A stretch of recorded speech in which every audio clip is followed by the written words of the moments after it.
अवां ॾिसी रहिया आहियो KTV वर्ल्ड ऑफ न्यूज़ यानी ख़बरुनि जी दुनिया।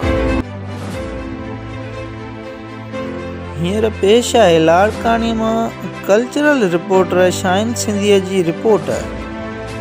सिंधी अदबी संगत सिंध ऐं ज़िले लाड़कानी पारां प्रेस क्लब लाड़कानी में महान शाइर शेख अयाज़ जे याद में शानदार अदबी रेफरेंस ऐं ख़ूबसूरत मुशाइरे जी महफ़िल थी गुज़री, जंहिंमें शाइरनि अदीबनि सान्या अवदनि वॾे अंग में शिरकत कई।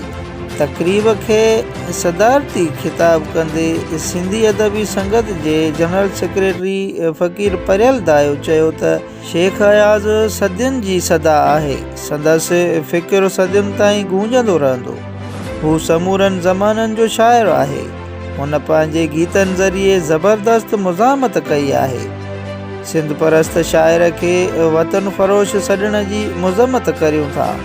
सिंधी अदबी संगत पूरो हफ़्तो अयाज़ खे भेटा ॾियण लाइ प्रोग्राम कोठाइण जो ऐलान करे पंहिंजो क़ौमी फ़र्ज़ु निभायो आहे।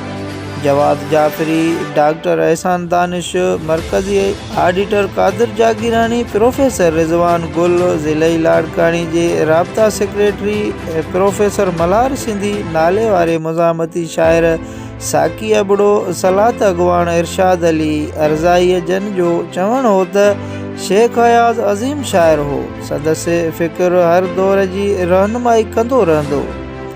शेख अयाज़ जी याद में कोठायल मुशाइरे जी महफ़िल में शमीर सूमरो, समी मेमण, ॾाॾो ॾितल अबड़ो, सईद सांगी, फज़ल हक़ कांदड़ो, अंजुम खोखर, कामरेड करीम बख्श, मुनवर सोलंगी, शेख फराज़ी फराख, जावरी मसवर, महबूब बागी बलोच, वासिफ़ वगण, इख़लाक़ शाहानी, अज़हर मजीद बिलाल, तबस्सुम हज़ूर शाह बुखारी, अबू एलिया ऐं ॿियनि इंतिहाई ख़ूबसूरत शाइरी पेश करे महफ़िल खे चार चंड लॻाए छॾिया।